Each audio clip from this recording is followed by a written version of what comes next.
السلام عليكم وتحية كبيرة مني لكل مشاهدين حكايات واقعية مع طم الأوفياء. نتمنى تكونوا بخير وعلى خير وتكونوا في أتم الصحة والعافية وانتم كتشاهدوا هذا الفيديو.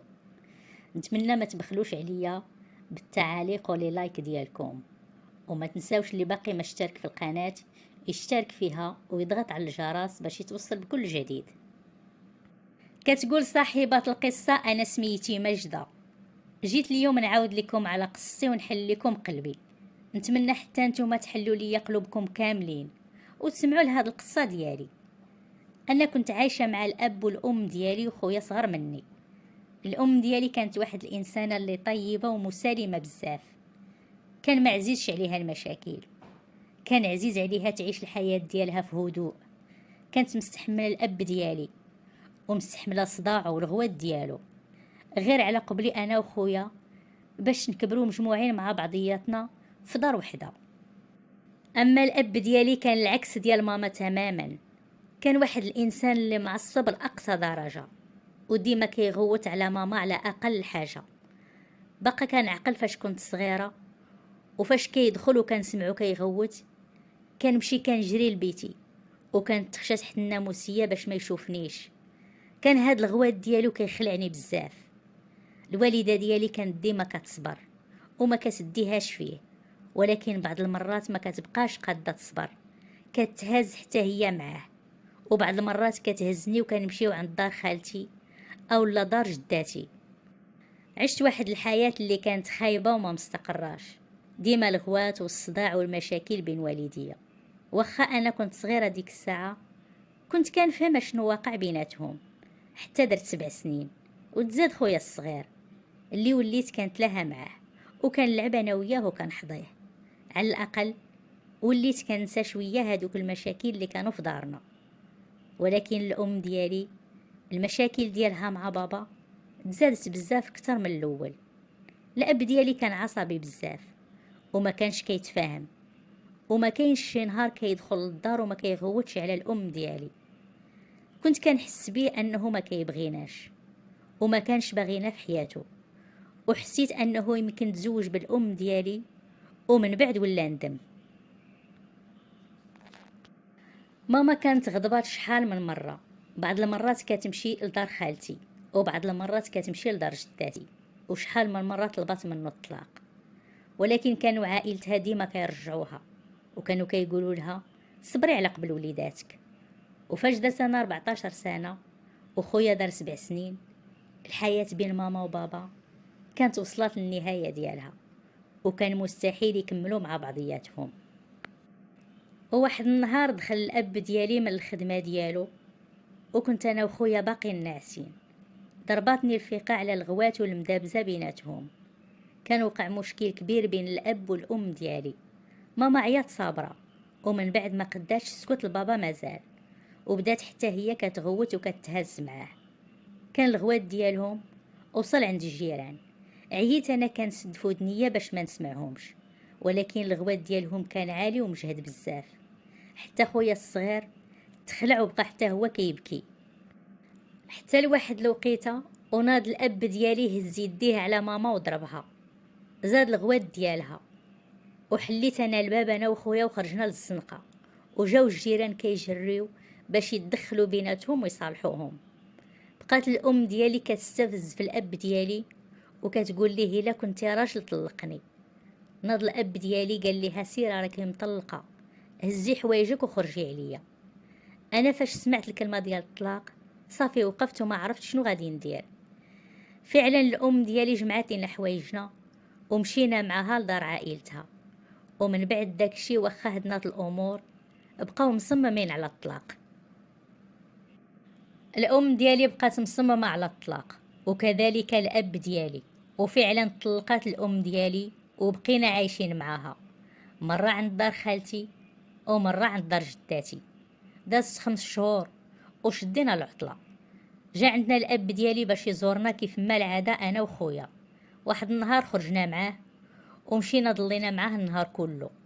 وفاش بغينا نرجعو قال لي بلا غادي نسافر معاه لدار جداتي اللي كاينه في مدينه اخرى، وهنا فين غادي تكون مفاجاه بالنسبه ليا. كنت ناوية أنني غنمشي غير ندوز العطلة ونرجع، ولكن هنا فين غادي تبدا المعاناة ديالي. جمعت ليا ماما حوايجي، والنهار الثاني شديت أنا والأب ديالي الكار ومشينا. واخا أنا كنت متعودة على هادوك الأفعال ديالو، ولكن الصراحة تفاجأت بزاف وبقيت غير كنشوف فيه من كثرة الصدمة. ما قلت حتى كلمة، هزيت صاكي وتبعته ودخلنا لهاديك الدار اللي كانت كلها مغبرة ومرونة. وقال لي شوفي، هذاك الفشوش اللي علمات لك الوالدة ديالك غير نسايه، راه ما بقاش منه. انتي اللي غادي تجمعي الدار وغادي تقاديها، وانتي اللي غادي تبداي تطيبي، راكي كبرتي وما بقيتيش صغيرة. خلاني في الدار وسد عليا وخرج، مشى باش يجيب التقضية.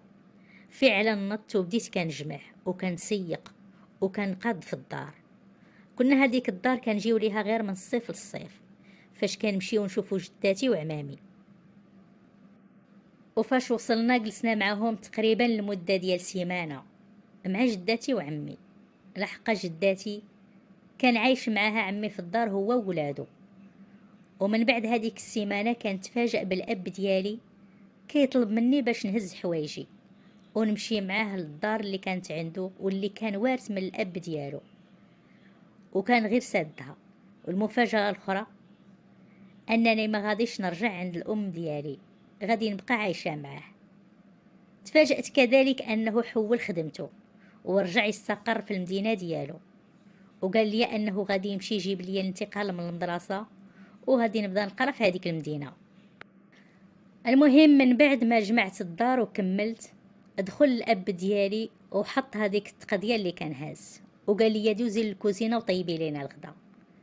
المهم دخلت للكوزينة وتقاتلت مع هذاك الغدا وطيبته، واخا عمري ما قلت حتى بيضة. ماما هي اللي كانت كدير كل شيء. كانت أول مرة غادي ناكل فوق طبلة وحدة مع الأب ديالي من غير خويا وماما. وفي النهار الثاني اداني الأب ديالي لدار جداتي وسافر باش يجيب لي الانتقال. كنت كنخاف من الأب ديالي بزاف، لحقاش عمرو ما تقرب منا أو الله عطانا الحنان ديالو بحال جميع الآباء. عييت كنبكي على الأب ديالي باش نمشي ونسافر معاه نشوف ماما وخويا، ولكن رفض وما بغاش يديني معاه، واخا أنا كنت وعدته أنني غادي نرجع معاه. قال لي نساي ماماك بالمرة، ما عمري غادي نديك تشوفيها، لحقاش هي اللي طلبت مني الطلاق واستفزاتني حتى طلقتها. المهم مشى وجاب لي الانتقال. عاد الأم ديالي عرفات من بعد، عيات كتتصل بيه وكتطلب منه باش يرجعني، ولكن هو كان ديك الساعة رجع للمدينة ديالو وقال ليها بالله هو عطاها خويا وانا خداني معاه. بقيت عايشة مع الأب ديالي لمدة ديال عام ونص. كان هو كيمشي للخدمة ديالو بالنهار حقاش خدمته كان شيفور، وانا كنفيق كنجمع الدار كنصبن وكنطيب، عاد كنمشي لقرايتي. كان موصي عليا عمامي وعماماتي يطلعوا عليا مرة. كان كيفيقني بكري فاش كيبغي يمشي للخدمة، وكيبقى يغوت عليا كيف ما كان كيدير مع الأم ديالي، وكان ديما كيقول ليا بلا الدار ما كنجمعهاش مزيان. ومن بعد واحد المدة ولا حتى الطياب ديالي كيتشكى منه وما كيبغيش ياكل ماكلتي، وكيقول ليا بانها ما كتعجبوش. انا كنت الله كنتعلم وكنت باقا صغيره، وكان كل نهار كيدابز معايا وكيخلي هذيك الماكله وكينوض يطيب البيض وكياكلو. جلست مدة شهر وانا كنطيب، ولكن الاب ديالي ما كياكلش هذيك الماكله اللي كنت كنطيب وما كيقرب كاع للطبله. كان عيا نعيط ليه نقول ليه اجي تاكل، كيقول لي كولي غير انتي، بحال اللي كان كيخطط لشي حاجه. حتى لواحد النهار وانا جالسه كنحفظ في بيتي حتى سمعت الباب تحل ديال الدار.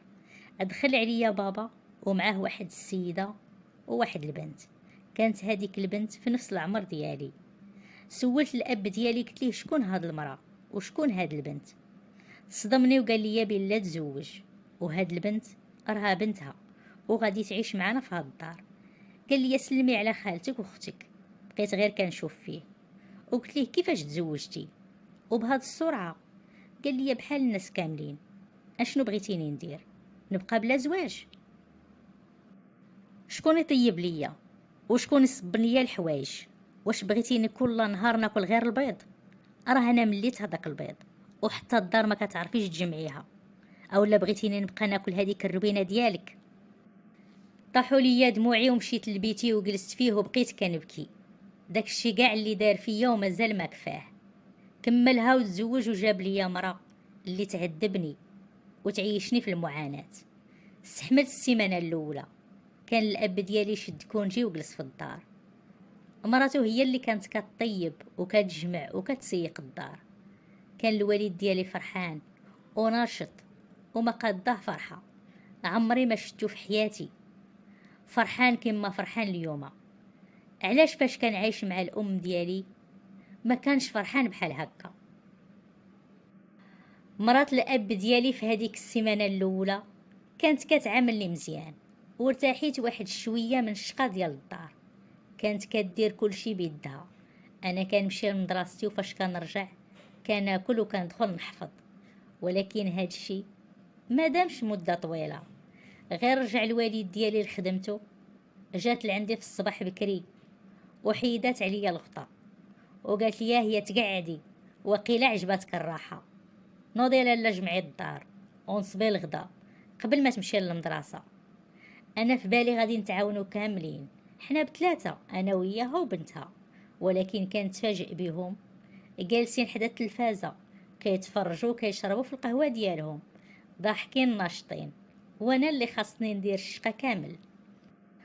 وبقيت مستحمله كنضرب في تماره وكنطيب، ودايراني هي وبنتها بحال شي خدامه وبحال شي جفاف، وانا غير ساكته وما باغاش ندير المشاكل. لحقاش اصلا بابا واخا نعاود ليه وواخا نشكي ليه عمرو ما غادي يتيقني. والغريب في الامر فاش كان كيقرب يجي من الخدمه ديالو كانت كتنوض هي وبنتها للكوزينه بحال اللي هما اللي كانوا كيطيبوا وكيبداو يحطوا في الماكله. دازت مده شهر وولات مرات الاب ديالي كتشكى مني عند بابا وكتحرشوا عليا وكتقول ليه بلا ما كنبغيش نعاونهم في الشقه ديال الدار، وكنرد عليها الهضره. كان الاب ديالي كيجي لعندي وكيبقى يغوت عليا وكيبغي يضربني وكيقول لي هذيك خالتك في المقام ديال الام ديالك، ما ترديش عليها الهضره واحترميها وسمعي لكلامها. كنت كنكمدها في قلبي وكنسكت وما كنردش عليه. شفت في الاب ديالي وخسرت عليه كلمه واحده، قلت لي خليني نرجع عند الام ديالي ونعيش معها وعيش انت حياتك مع مراتك وبنتها. ولكن ما بغاش وقال لي يا عمرك تحلمي تشوفي امك مازال. كانت مرات با مدصره بنتها بزاف، كانت كتخرج مع صحاباتها ومع الدراري اللي كيقراو معاها، وكانت كتمشي تاكل في القهاوي وفي الريستورات، وانا كنت من المدرسه للدار. وواحد النهار وانا راجعه من المدرسه ديالي للدار كتبان ليا ربيبه الاب ديالي راكبه مع واحد السيد في الطوموبيل. وفاش رجعت للدار دخلت عندها لبيتها وحاولت انني ننصحها، ولكن هي ما تقبلاتش النصيحه ديالي وبقات كتغوت عليا وقالت لي الا قلتي هاد الشيء لماما او لباباك راه ما يعجبك حال. هدداتني. ولكن فاش جا الاب ديالي للدار كان تفاجئ بيه داخل عندي للبيت وكيغوت عليا وباغي يضربني، وقال لي شكون هذاك السيد اللي كنتي راكبه معاه. قلبات عليا ربيبته كل شيء. حاولت نشرح ليه ونقول ليه بلا ماشي انا، راه هي اللي كانت مع داك السيد، ولكن ما تيقنيش. وحتى مراته جات في صف بنتها وقالت لي بلا بنتها عمرها غادي دير هاد الشيء، وباللي انا غير كنكذب عليها وكان غير منها.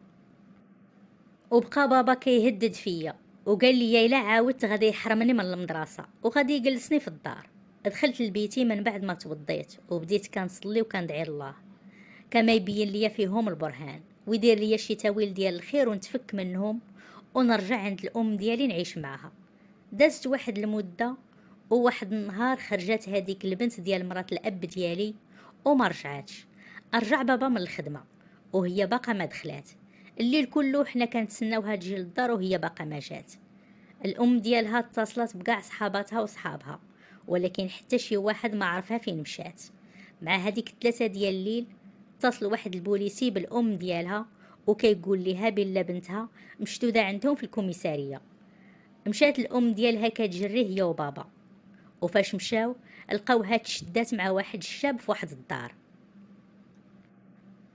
تحكم عليها بشهرين ديال الحبس اللي كانت دوزاتهم في الإصلاحية، لحقاش باقي ما كملاش السن القانوني ديال 18 سنة. ومن بعد خرجات، ومن بعد ما خرجات من الإصلاحية وجات للدار، بقى الأب ديالي كيغوت عليها وكيغوت على الأم ديالها، وما بغاهاش تبقى عايشة معاه في الدار. مراتو ما تقبلاتش هاد الشي وما بغاتش على بنتها، وطلبات الطلاق وهزات بنتها ومشات في حالتها. من هذاك النهار والأب ديالي معصب وما كيهضرش معايا. كنت كنظن بلي غادي يتندم معاه الحال وغادي يحس بالغلط اللي دار معايا ومع خويا ومع الأم ديالي، ولكن كان إنسان أناني وما كيرضاش يعتذر. حتى لواحد النهار خرج بابا ومشى لخدمته، ووصل الليل وباقي ما رجعش للدار. عييت كنتسنى، وفي الاخر مشيت لدار جداتي وقلتها لعمامي. ناضوا بقاو كيقلبوا عليه، ومن بعد لقاوه مشدود في الكوميساريه. كان ديك الساعه الاب ديالي ضرب واحد الولد وقتلو بالطاكسي اللي كان سايق.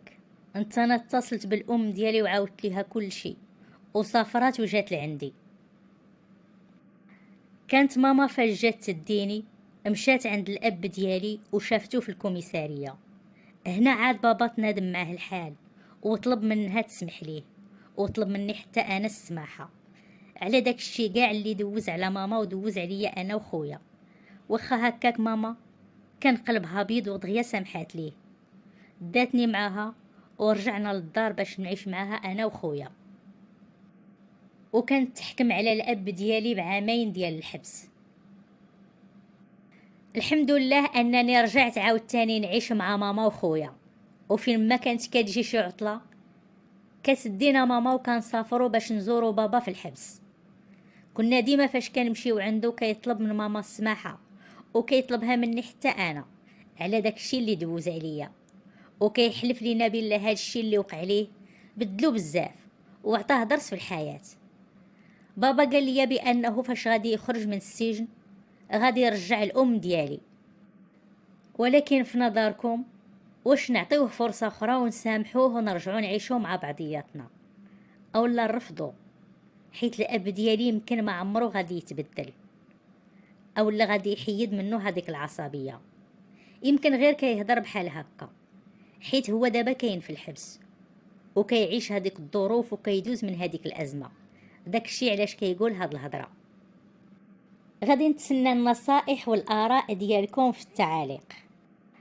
حتى لهنا خوتي خواتاتي غادي نكون وصلنا لنهايه القصه. كنشكركم جزيل الشكر على الاستماع ديالكم للقصه حتى للنهايه، وكنضرب لكم موعد جديد في قصه جديده في الحلقه القادمه ان شاء الله.